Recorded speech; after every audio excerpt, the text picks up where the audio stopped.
비에 홀딱 젖은 어머니를 보고도 문을 안 열어주고 집에 없는 척을 하다니? 당신 어떻게 이럴 수가 있어?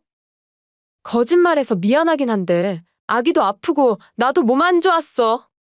어머님도 그냥 찜질방에서 하루 정도 주무실 수 있잖아. 이런 걸로 이렇게까지 나를 궁지에 몰아야겠어? 체리나, 정말 실망이야. 우리 엄마가 비 맞고 2시간 동안 문 앞에 서 있었는데 적반하장으로 나온다 이거지? 막말로 당신 없을 때 내가 어머니 모셔야 하는데, 그렇게 중요한 일이면 당신이 오면 됐잖아. 그래서 내가 당신한테 부탁한 거 아니야? 나도 그동안 당신이 우리 엄마 오는 거 싫어하는 거 알아서 엄마 뵙고 싶을 때는 웬만하면 나 혼자 내려갔잖아. 그런데 몸 아프셔서 병원 때문에 서울 오신 거 그거 하나 이해 못 해준다고? 말 잘했네. 당신도 내가 어머니 오시는 거 싫어하는 거 알면서 꼭 우리 집에서 주무시라고 해야 돼.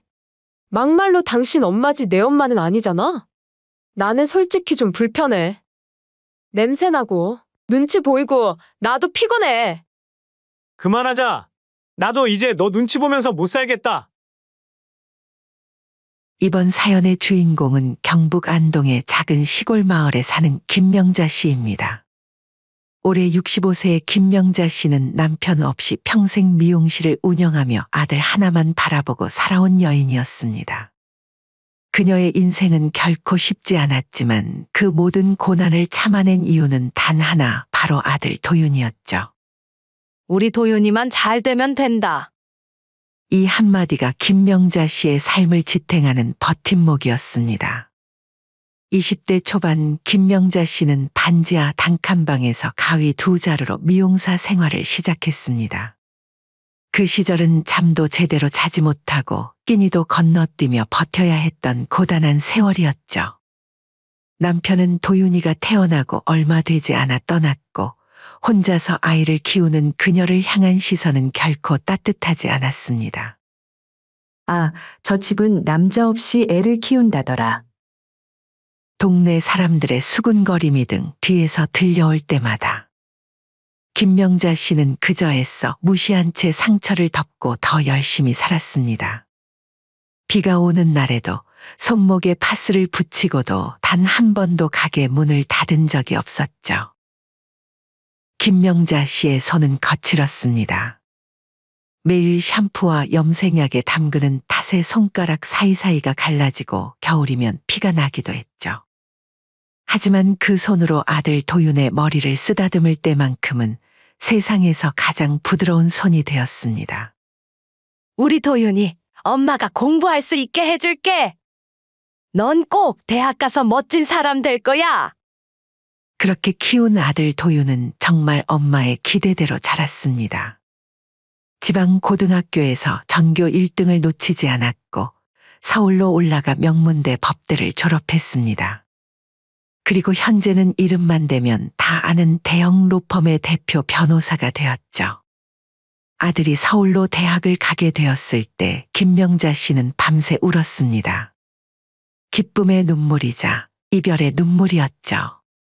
그녀는 아들의 등록금을 마련하기 위해 집까지 담보로 대출을 받았지만 그 사실을 아들에게는 말하지 않았습니다. 엄마, 용돈 보내드릴게요. 아이고, 무슨 소리야. 너가 열심히 공부해서 잘 되는 거. 그게 효도야. 대학 시절 도윤은 방학 때마다 내려와 어머니의 미용실을 도왔습니다. 머리를 감기고 바닥을 쓸고 타월을 개는 일까지. 손님들은 멋진 대학생이 된 도윤을 보며 감탄했죠. 명자 씨, 아들 참 잘 키웠네.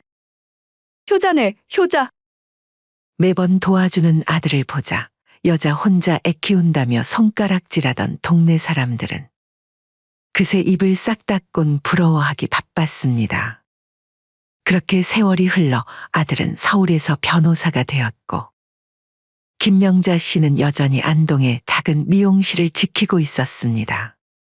휴대폰으로 아들의 소식을 전해 들을 때마다 그녀의 얼굴에는 행복한 미소가 번졌습니다. 유명 로펌에 들어갔다는 소식, 승진했다는 소식, 그리고 엄마, 저 결혼하고 싶은 사람이 있어요. 김명자 씨는 그 말을 듣는 순간 가슴 한편이 묘하게 저렸습니다. 기쁨과 동시에 찾아온 낯선 불안감이었죠.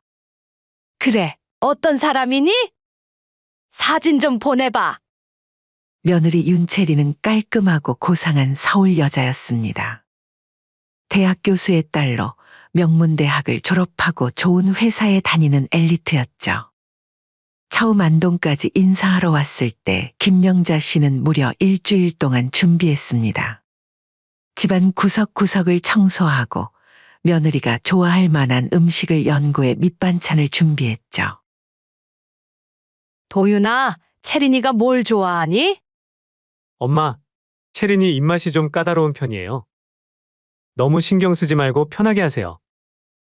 그 말에도 불구하고 김명자 씨는 시장을 3번이나 다녀와 최고급 재료로 음식을 준비했습니다. 손이 부어도 아랑곳하지 않고 말이죠. 드디어 도윤이 채린을 데리고 집에 왔을 때 김명자 씨는 떨리는 마음으로 그들을 맞이했습니다. 오랜만에 화장도 하고 머리도 예쁘게 손질했죠. 며느리가 될 사람 앞에서 촌스러운 어머니로 보이고 싶지 않았던 마음이었을까요? 어서 와, 채린아. 밥 먹고 가자. 김명자 씨가 손수 지은 밑반찬을 내밀자 채리는 미묘하게 코를 찡긋했습니다. 그 작은 제스처 하나에 김명자의 마음은 가시처럼 박혔지만 표정 하나 흐트러뜨리지 않고 웃었죠. 우리 아들 행복하면 난 다 괜찮다. 그날 저녁 며느리는 밥 한 숟가락도 제대로 먹지 않았습니다. 젓가락으로 음식을 슬쩍 건드리기만 했죠. 도윤은 어색한 분위기를 풀려고 애썼지만 방 안의 감돈 냉기는 쉽게 가시지 않았습니다. 집으로 돌아가는 길, 명자 씨는 현관문 앞에서 며느리의 손을 조심스럽게 잡았습니다. 채린아, 도윤아, 서로 이해하고 잘 살아야 한다. 그 말에 채리는 형식적인 미소를 지으며 가볍게 고개를 끄덕였습니다. 그리고 도윤의 귀에 대고 작게 속삭였죠. 빨리 가자. 결혼한 뒤로 도윤 부부에게 손주가 생겼고 김명자 씨는 시골에서 혼자 살면서 아들 부부와 점점 거리가 멀어져 갔습니다. 명절이 돼야 겨우 보는 며느리의 표정은 언제나 굳어 있었고 무언가 불편해하는 기색이 역력했죠. 한 번은 아들 집에서 아들이 출근했을 때 며느리는 시어머니와 함께 있는 게 불편하다는 이유로 나가려고 했습니다. 자식 집에 있는 게 좌불안석인 어머니는 그대로 다시 집으로 돌아가기도 했죠. 어머니, 오늘 저녁까지 계실 거죠? 그럼 저 외출 좀 하고 저녁에 돌아올게요. 왜 그러니? 내가 있는 게 불편해서 그런 거니? 뭐 그런 셈이죠. 제가 자리 비켜드릴게요. 아니다. 너네들 보러 온 건데 나 혼자 여기 덩그러니 있으니 차라리 집에 일찍 돌아갈게. 그런 일이 있을 때마다 명자 씨는 아들에게 아무 말도 하지 않았습니다.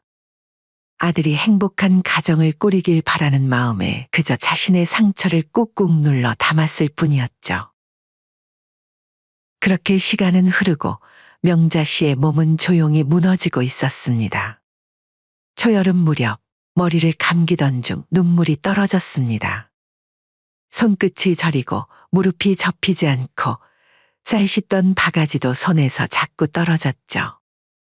동네 병원에서는 척추협착증, 신경압박 관절염.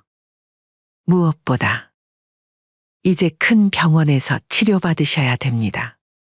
라는 말이 따라붙었습니다.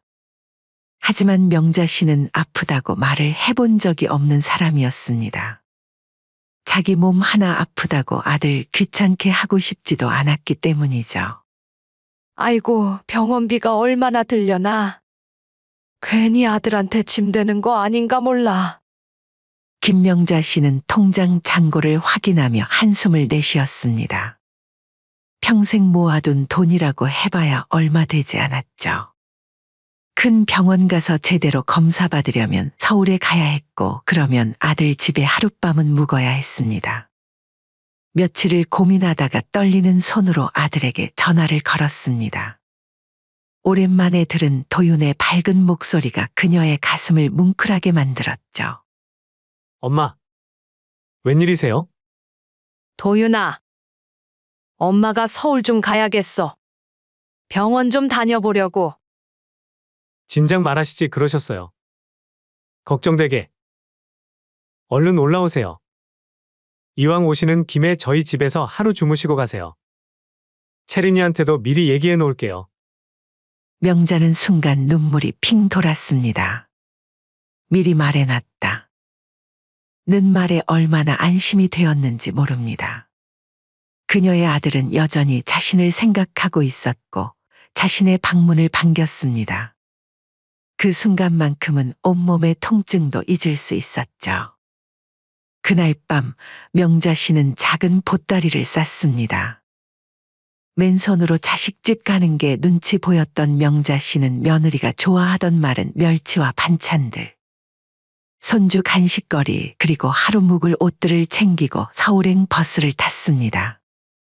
버스에 오르며 김명자 씨는 서울에서의 하룻밤을 상상했습니다. 손주를 안아보고 아들과 저녁을 함께하고 어쩌면 며느리와도 대화를 나눌 수 있을지 모른다는 작은 희망을 품었죠. 하지만 그녀는 알지 못했습니다. 이번 서울행이 그녀의 인생을 완전히 바꿔놓게 될 거라는 사실을요. 명자 씨는 폭우가 내리는 날 오후 서울 센트럴 터미널에 도착했습니다. 그 후 서울의 큰 병원에서 진료를 받고 나온 그녀는 지친 몸을 이끌고 아들집으로 향했습니다. 빗줄기는 마치 벽을 치듯 쏟아졌고 보따리는 비닐로 감쌌지만 그녀의 신발과 어깨는 이미 흠뻑 젖었죠. 아이고, 하필 날씨가.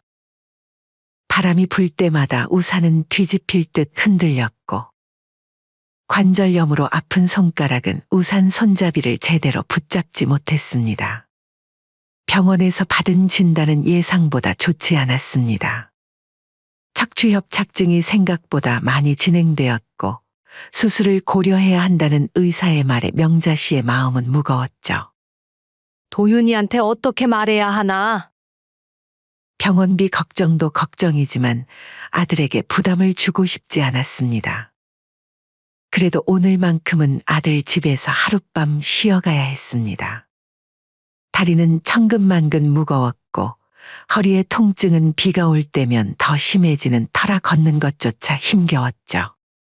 며느리에게 미리 전화를 했지만 전화를 받을 수 없습니다. 메시지만 남았습니다. 그녀는 다시 한 번 전화를 걸었지만 결과는 같았습니다. 아들에게도 전화했지만 오늘은 중요한 회의가 있으니 저녁에 뵈자고 애기했던 아들의 말이 떠올라 더 연락하길 망설였습니다. 바쁜데 방해하면 안 되지. 결국 김명자 씨는 우선 집으로 가야겠다고 생각하고 발걸음을 옮겼습니다. 손에 수첩을 들고 아들이 적어준 주소를 따라 버스를 갈아타고 겨우겨우 아들 도윤의 아파트 단지에 도착했습니다. 비는 점점 더 거세게 내렸고 하늘은 마치 먹물을 풀어놓은 듯 어두웠습니다.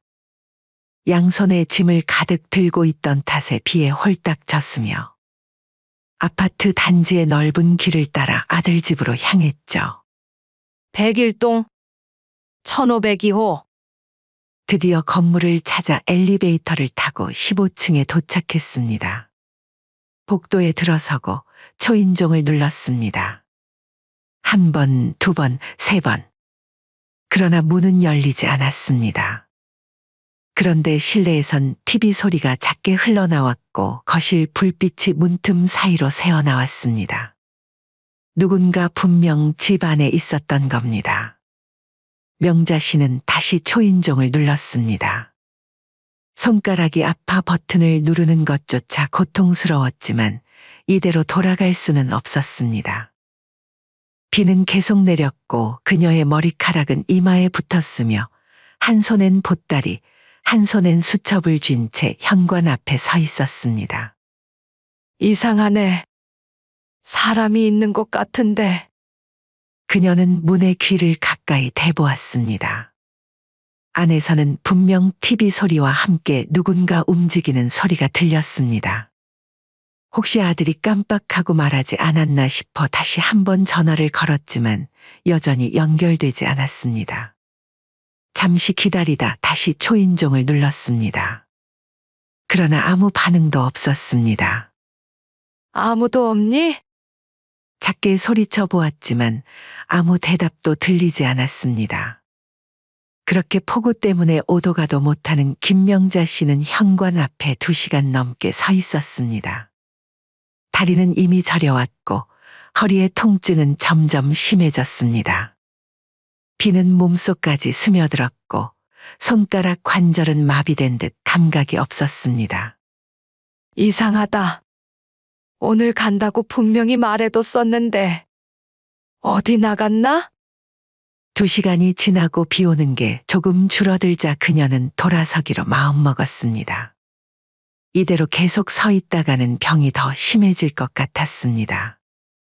그녀의 발걸음은 휘청거렸고 보따리는 무거웠습니다. 물 먹은 신발은 발바닥을 짓눌렀고 각 걸음마다 철벅 소리가 났죠. 아파트 단지를 나와 거리로 나오자 날은 이미 어두워져 있었습니다. 몇 번 안아본 동네라 어디로 가야 할지 막막했습니다. 그저 불빛이 있는 곳으로 향했습니다. 찜질방이라도 있으면. 눈이 침침해 간판을 제대로 읽기도 힘들었지만 그녀는 필사적으로 찜질방을 찾아다녔습니다. 마침내 골목 구석에서 찜질방을 발견했고 그녀는 안도의 한숨을 내쉬었습니다.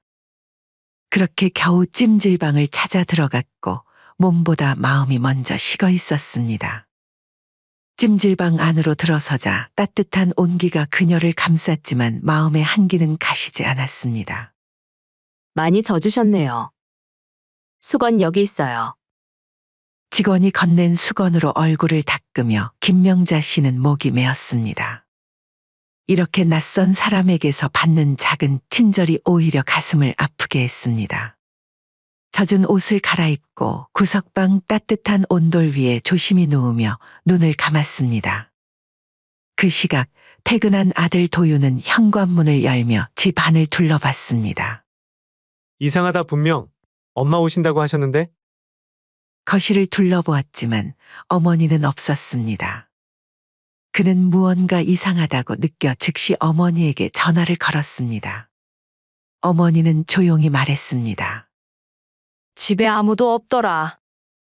괜히 귀찮게 할까봐 찜질방 왔다. 아들 도윤의 눈썹이 찌푸려졌습니다. 이상하다.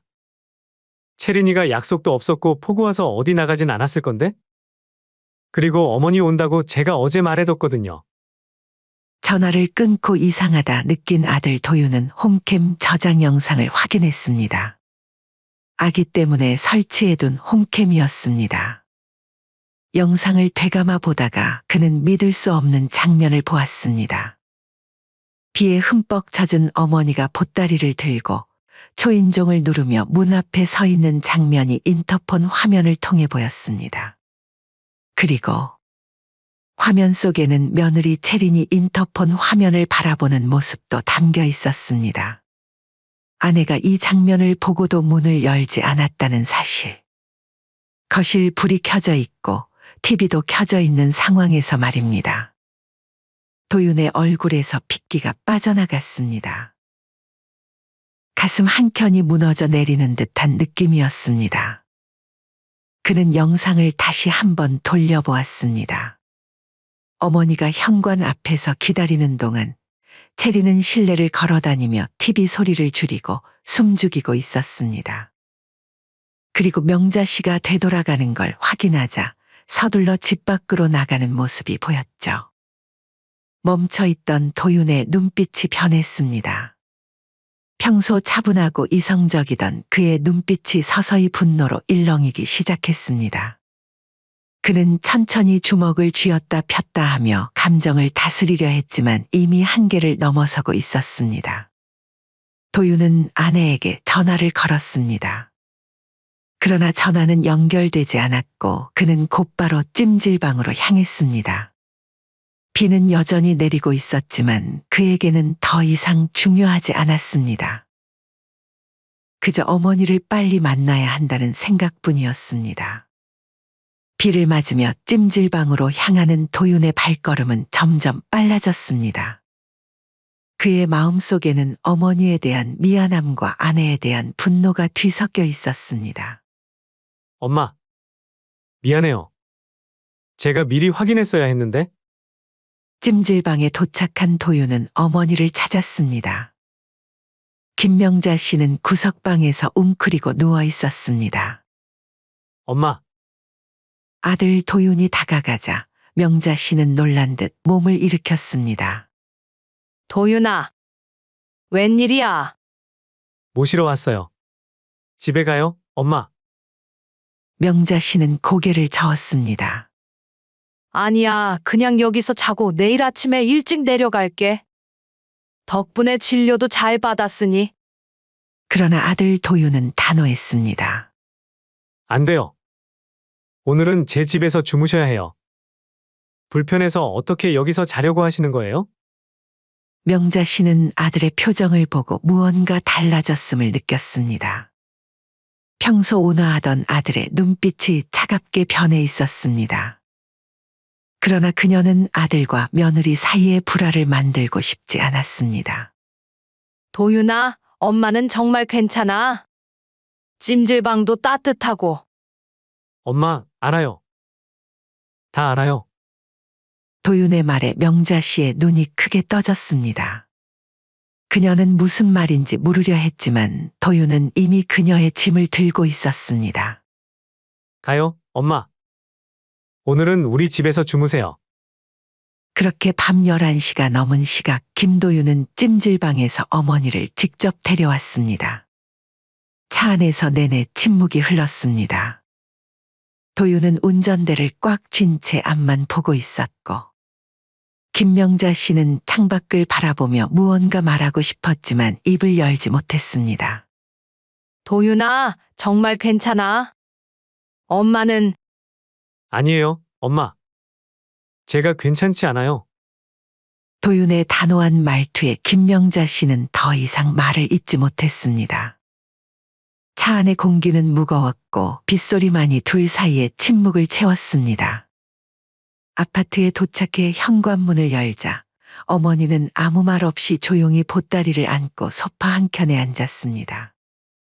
소파에 앉아 아이를 재운 뒤 TV를 보며 무덤덤한 얼굴로 말했습니다. 어머? 어머니 오셨어요? 생각보다 늦게 오셨네요? 당신 언제 집 왔어? 아까는 전화도 안 받고. 아니, 나 잠깐 낮잠 자고 있었는데 어머니가 안 오시길래 잠깐 친구 만나고 왔지. 그 사이 집에 온 며느리 채린의 말이 도윤의 가슴에 비수처럼 꽂혔습니다. 마치 아무것도 모른다는 표정을 하는 며느리를 보자. 그 순간 아들 도윤의 마음속에서 무언가가 끊어지는 소리가 들리는 듯했습니다. 도윤은 멍하니 며느리 채린을 바라보다 단호하고 낮게 말했습니다. 오늘 엄마 왔다가 너가 문을 안 열어줘서 찜질방 가신 거 내가 모셔왔어. 아까 너가 엄마 온 거 몰랐다고 말했지? 다시 한번 물어볼게. 대답 잘해야 할 거야. 아까 말했잖아, 낮잠 자고 있었다고. 여보, 근데 무슨 일 있어? 무섭게 왜 이래? 그 말에 아들은 천천히 스마트폰을 꺼내 홈캠 영상을 틀었습니다. 화면 속에는 모든 것이 담겨 있었습니다. 비 맞고 젖은 어머니, 초인종 누르며 기다리는 모습. 화면 속에서 며느리는 거실을 가로질러가며 TV 소리를 줄이며 인터폰 화면을 보고도 그녀는 문을 열지 않는 모습. 비에 홀딱 젖은 어머니를 보고도 문을 안 열어주고 집에 없는 척을 하다니? 당신 어떻게 이럴 수가 있어? 며느리는 눈을 피하며 대래 목소리를 높였습니다. 거짓말해서 미안하긴 한데 아기도 아프고 나도 몸 안 좋았어. 어머님도 그냥 찜질방에서 하루 정도 주무실 수 있잖아. 이런 걸로 이렇게까지 나를 궁지에 몰아야겠어? 방금 다 알고 있으면서 나를 떠본 거지. 지금 떠본 게 중요해? 당신 정말 실망이야. 우리 엄마가 비 맞고 2시간 동안 문 앞에 서 있었다고? 며느리 체리는 눈을 굴리더니 팔짱을 끼고 말했습니다. 막말로 당신 없을 때 내가 어머니 모셔야 하는데 그렇게 중요한 일이면 당신이 오면 됐잖아. 그래서 내가 당신한테 부탁한 거 아니야? 나도 그동안 당신이 우리 엄마 오는 거 싫어하는 거 알아서 엄마 뵙고 싶을 때는 웬만하면 나 혼자 내려갔잖아. 그런데 몸 아프셔서 병원 때문에 서울 오신 거 그거 하나 이해 못 해준다고? 말 잘했네. 당신도 내가 어머니 오시는 거 싫어하는 거 알면서 꼭 우리 집에서 주무시라고 해야 돼. 아들은 그동안 명절마다 어머니가 서울에 올 때마다 보였던 아내의 불편한 표정들이 떠올랐습니다. 당신 엄마지 내 엄마는 아니잖아? 나는 솔직히 좀 불편해. 냄새나고, 눈치 보이고, 나도 피곤해. 그 말에 아들 도유는 테이블을 쾅 치며 소리쳤습니다. 매번 자주 찾아오시는 것도 아니고 병원 때문에 하루 묵고 가시는 건데? 이렇게까지 매정하게 해야 되는 거야? 우리는 가족 아니야? 내가 너네 엄마한테 막대한 것도 아니고 그냥 못 본 척한 거잖아. 왜 이렇게 예민하게 굴어? 못 본 척? 어머니가 인터폰 화면에 비치는데? 그래, 봤어? 근데 별로 좋은 기분이 아니었어. 나도 하루 종일 애 보느라 힘들었다고. 아들 도유는 숨을 고르려 애썼습니다. 이성을 잃어서는 안 된다고 생각했지만 가슴 속에서는 이미 불길이 타오르고 있었습니다. 명자 씨는 소파 한켠에 앉아 아들 부부의 말다툼을 듣고 있었습니다. 그녀의 눈에는 눈물이 맺혔지만 흘리지 않으려 애썼습니다. 아들이 자신 때문에 부부싸움을 하는 것이 마음 아팠습니다. 도윤아, 며느라, 그만해라. 엄마는 정말 괜찮아. 찜질방도 따뜻하고. 하지만 아들 도유는 이미 돌아설 수 없었습니다. 어릴 적 미용실에서 늦게까지 일하며 자신을 키워온 어머니의 모습이 떠올랐습니다. 비가 오나 눈이 오나 아파도 미용실 문을 열었던 그 헌신. 그리고 오늘 그 어머니가 비에 흠뻑 젖은 채 자신의 집 앞에서 2시간 동안 떨고 있었다는 사실. 엄마는 단 한 번도 나한테 기대지 않으셨어. 손 터지고 몸 망가져도 당신이랑 나 잘 되라고. 그 몸 하나로 버티신 분이야. 그런데 내가 한 번이라도 진심으로 그 손 한 번 잡아봤냐? 우리 가족을 대체 뭘로 보는 거야? 당신 같으면 이렇게 우리 가족을 무시하는 사람하고 같이 살 수 있겠어? 그래서 뭐? 지금 이혼이라도 하겠다는 거야? 애는 어쩌고? 이렇게까지 화낼 일이야? 도윤의 눈빛이 흔들렸습니다. 아내의 말이 그의 마음 한켠을 찔렀습니다. 그들 사이엔 어린 아이가 있었고 그동안 나름 평화롭게 살아왔습니다. 하지만 오늘 밤의 일은 그가 참을 수 있는 한계를 넘어섰습니다. 그 순간 도윤은 자리에서 일어났습니다. 그리고 생각지도 못한 말을 꺼냈습니다. 그래! 이혼까지 생각하고 있어. 며느리 체린의 눈이 커졌습니다. 뭐? 진짜 그렇게까지? 엄마한테 제대로 사과하지 않으면 더는 가족으로 못 살아. 하지만 체리는 끝까지 고개를 숙이지 않았습니다. 잘못은 있지만 그 정도는 아니었다는 표정. 심지어 마지막엔 이렇게 말했습니다. 어머님, 그거 잠깐 서 있었다고 아들한테 쪼르르 달려가서 이르신 거예요? 도윤은 그 말에 더욱 분노했습니다. 엄마한테 지금 화내는 거야? 일렀다고? 기가 차네. 오히려 반대야. 어머니는 그 와중에도 우리 싸울까봐 아무 말도 안 하셨어. 뭔가 이상하다 싶어서 내가 알아본 거지. 그래, 내 잘못이야. 내가 죄인이네. 미안해요. 어머님 이제 됐죠? 체리나, 내가 그동안 당신을 잘못 본 것 같다. 우리 이제 각자의 길을 가는 게 좋겠어. 며느리 체리는 경악했습니다. 정말 이런 일로 우리 가정을 깨려고 해? 당신 미쳤어? 도윤은 차분하게 대답했습니다. 이런 일이라고 표현하는 내 태도가 모든 걸 말해주고 있어. 내 어머니가 2시간 동안 비 맞고 기다리는 걸 이런 일로 치부하는 사람과는 더 이상 살 수 없어. 체린의 얼굴이 창백해졌습니다. 그제야 상황의 심각성을 깨달은 듯 했습니다. 그래, 알겠어, 알았다고. 미안해. 다시는 이런 일 없을게. 그날 밤 체리는 아이를 데리고 작은 방으로 들어갔고 도윤은 어머니를 모시고 안방에서 잤습니다. 아파트는 조용했지만 그 안에는 이미 돌이킬 수 없는 균열이 생겨버렸습니다. 다음 날 아침 김명자 씨는 일찍 일어나 집을 정리하고 있었습니다. 아들과 며느리 사이에 자신 때문에 생긴 갈등이 마음에 걸렸습니다. 엄마, 죄송해요. 일단 상황이 복잡하니까 조만간 제가 찾아뵐게요. 그때 며느리가 거실로 나왔습니다. 눈이 붓고 얼굴이 창백했습니다.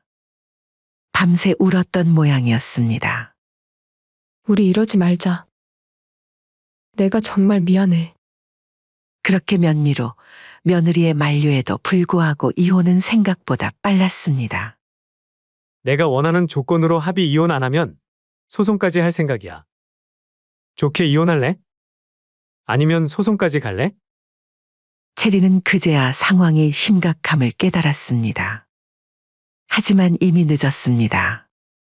도윤의 결심은 이미 확고했고 그의 눈에는 더 이상 사랑의 기색이 없었습니다. 그날 저녁 아들은 어머니에게 연락했습니다.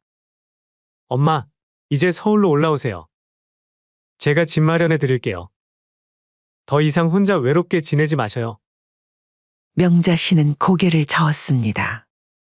아니야. 엄마는 미용실 있는 곳에서 살아야지. 미용실은 이제 그만하세요. 충분히 일하셨어요. 이제는 좀 쉬셔야 해요. 그리고 돈 잘 버는 아들 뒀다 뭐해요? 이럴 때 아들 덕도 보는 거죠. 명자 씨는 아들의 눈빛에서 결심을 읽었습니다. 그녀도 이제 몸이 예전 같지 않다는 것을 알고 있었습니다. 더 이상 일하기 힘든 나이였죠. 알았다. 도윤아. 근데 정말 이혼하는 거 맞아? 아들 도윤은 단호하게 대답했습니다. 엄마, 이건 엄마 때문이 아니에요. 어제 일은 그저 마지막 계기였을 뿐이에요. 이미 오래전부터 채린이와의 관계는 틀어져 있었어요. 저도 엄마를 볼 때마다 와이프 눈치 보기도 싫고요. 명자 씨는 마음이 아팠지만 아들의 결정을 존중하기로 했습니다. 그녀가 할 수 있는 건 이제 아들 곁에서 그를 지지해주는 것뿐이었습니다. 한편 며느리는 처음에 아들이 충동적으로 결정한 것이라 생각했습니다. 며칠만 지나면 마음이 바뀔 거라고 믿었죠. 하지만 도윤의 결심은 확고했습니다. 그의 눈빛에서 더 이상 감정의 흔들림은 찾아볼 수 없었습니다. 그 뒤로 몇 달이 흘렀습니다. 며느리는 결국 본가로 돌아갔지만 이미 사돈어른도 사위의 분노에 충격을 받았고 그녀의 편을 들어주지 않았습니다. 대학 교수였던 그녀의 아버지는 딸의 행동을 이해할 수 없었다는 표정으로 고개를 저었습니다. 어떻게 그럴 수 있니? 엄마? 엄마는 제 편 들어주셔야죠. 앵간해야 네 편을 들지 기집애야. 빨리 가서 무릎 꿇고 빌어. 변호사 사위 들어와서 좋았다 했는데 결국 이 꼴이 나는구나. 안사돈도 그저 한숨만 내쉴 뿐이었습니다. 명문과 자부심이 강했던 그들에게 이혼은 큰 상처였지만 딸의 행동을 변호할 수는 없었습니다. 생활비도 모두 끊겼습니다. 그동안 도윤이 경제적으로 모든 것을 책임져 왔기에 체리는 갑작스러운 변화에 적응하기 힘들었습니다. 자신의 행동이 이렇게 큰 결과를 가져올 줄은 상상도 못했던 것이죠. 그 사이 도윤의 로펌은 급속도로 성장했습니다. 이혼 후 그는 일에 더욱 몰두했고 그의 열정과 재능은 빛을 발했습니다. 인터뷰에서 그는 당당히 말했습니다. 모든 성공은 어머니의 손끝에서 시작됐습니다. 그 기사에 김명자의 이름은 등장하지 않았지만 신문을 읽으며 그녀는 조용히 웃었습니다. 그러던 어느 날 명자 씨는 아들의 제안대로 서울로 올라왔습니다. 오랜 고민 끝에 내린 결정이었습니다. 처음에는 미용실을 떠나는 것이 쉽지 않았습니다. 평생을 바쳐온 그곳을 떠난다는 것은 자신의 일부를 떼어내는 것과 같았으니까요. 하지만 이제 몸이 예전 같지 않다는 것을 그녀도 알고 있었습니다. 손가락 관절은 점점 굳어가고 허리 통증은 날이 갈수록 심해졌습니다. 결국 그녀는 수락했습니다. 아들이 구해준 아파트는 그의 집에서 걸어서 10분 거리에 있었습니다. 작지만 햇볕이 잘 드는 아늑한 집이었죠. 아들은 매일 저녁 퇴근길에 어머니를 찾아와 함께 식사했고 주말에는 그녀를 데리고 여행을 다니기도 했습니다. 서울 생활은 쉽지 않았지만 김명자 씨는 천천히 적응해 갔습니다. 아들 덕분에 좋은 병원에서 치료를 받으며 건강도 조금씩 나아졌고 아파트 단지 내 노인회관에서 새로운 친구들도 사귀었습니다. 그렇게 시간이 조금 더 흐르고 예상치 못한 일이 벌어집니다. 어느 날 낮 현관 초인종이 울렸습니다. 명자 씨는 막 점심을 먹고 설거지를 마친 참이었습니다. 문 앞엔 이혼한 며느리 채린이 눈이 퉁퉁 부은 채 서 있었습니다. 어머님, 죄송해요. 제가 그땐 너무 몰랐어요. 도윤 씨 마음 이제 알겠어요. 다시 한 번만 얘기 좀 해주실 수 없어요? 제 말은 절대로 안 듣더라고요. 제발요. 명자 씨는 문간에 선 채 채린을 바라보았습니다. 채린은 명자 씨의 침묵에 더욱 다급해졌습니다. 그녀는 무릎을 꿇었습니다. 제발요. 제가 정말 잘못했어요. 그땐 제가 너무 이기적이었어요. 어머님께 그런 대접을 해서. 지금 생각하면 제가 왜 그랬나 싶다니까요. 김명자 씨는 한동안 아무 말도 하지 않았습니다. 그녀의 마음속에는 복잡한 감정이 교차했습니다. 분노도, 연민도, 그리고 무엇보다 아들을 생각하는 마음이 컸습니다. 도윤이한테 미안하면 그냥 멀리서 조용히 살거라. 채리는 아무 대답도 못하고 울기만 했습니다. 그녀의 어깨가 흔들렸고 그 모습이 안쓰럽기도 했지만 김명자 씨는 더 이상 마음을 열지 않았습니다. 아들이 겪을 또 다른 상처를 생각하니 그럴 수 없었습니다. 명자 씨는 문을 열지 않았습니다. 그리고 문틈으로 한 줄기 가을 햇살만 스며들고 있었습니다. 아이 때문에 걱정인 거면 도윤이가 잘 키울 거야. 우리 도윤이는 그런 아이니까. 채리는 절망적인 눈으로 김명자 씨를 바라보았습니다. 하지만 이미 모든 것이 늦었습니다. 그녀는 천천히 일어나 눈물을 닦았습니다. 알겠습니다. 죄송했습니다, 어머님. 그렇게 채리는 돌아섰고 김명자 씨는 그녀의 뒷모습을 바라보며 한숨을 내쉬었습니다. 한때는 아들의 아내였고 손주의 어머니였던 사람. 하지만 이제는 그저 지나간 인연일 뿐이었습니다. 그날 저녁 김도윤은 어머니에게 집 근처 일식당에서 저녁을 함께 하자고 전화를 했습니다. 엄마, 새우장 좋아하셨죠? 그 집 예약했어요. 모시러 갈게요. 저녁 식사 자리에서 도윤은 어머니에게 물었습니다. 엄마, 오늘 기분이 좋아 보이시네요. 무슨 좋은 일 있으셨어요? 아니, 그냥 오늘 날씨도 좋고 너랑 맛있는 거 먹으니까 기분이 좋아진 것 같아. 도윤은 웃으며 어머니의 손을 꼭 잡았습니다. 엄마, 정말 감사해요. 내가 이렇게 행복한 건 다 엄마 덕분이에요. 명자 씨는 아들의 손을 바라보았습니다. 그 따스한 손길에서 평생 일하며 고생했던 자신의 모든 희생이 보상받는 기분이었습니다. 그녀의 눈가에 작은 눈물이 맺혔지만 곧 행복한 미소로 바뀌었습니다. 아니야, 도윤아. 엄마가 더 고마워. 창밖으로 저녁 노을이 아름답게 펼쳐지고 있었습니다. 김명자 씨는 그 풍경을 바라보며 생각했습니다. 인생의 긴 여정 끝에 이제 그녀는 진정한 행복을 찾아가고 있었습니다. 더 이상 누구의 눈치도 보지 않고 아들과 함께하는 평화로운 나날들. 그것이야말로 그녀가 평생 바라왔던 진짜 행복이었습니다. 서울의 밤은 깊어갔고 김명자 씨의 마음속에선 따스한 봄날이 피어나고 있었습니다.